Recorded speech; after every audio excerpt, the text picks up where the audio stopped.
Pro nás je důležité to, že my jsme pro naše klienty opravdu jejich domovem, de facto posledním domovem.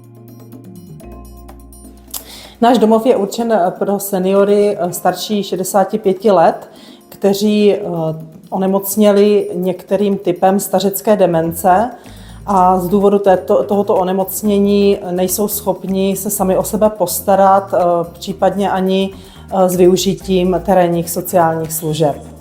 My se jim snažíme ten pobyt u nás co nejvíce zpříjemnit, snažíme se o to, aby byli šťastní a spokojení. Nejenom já, ale my všichni doufáme, že se nám to daří a bude dařit i do budoucna. Kapacita naší služby je 44 lůžek, máme pokoje dvoulůžkové a jednolůžkové. Máme tým pečovatelek, který našim klientům pomáhá s oblékáním, s jídlem, s hygienou, s výměnou inkontinenčních pomůcek. Potom máme tým aktivizačních pracovnic, které se starají o volný čas klientů.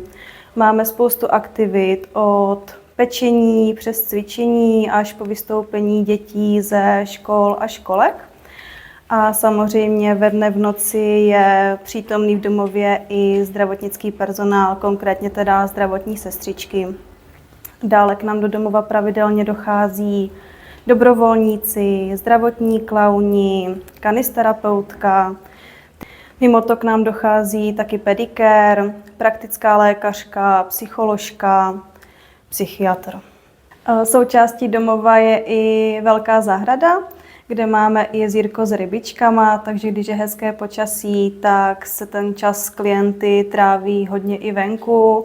Je to takový jako fajn relaxační prvek.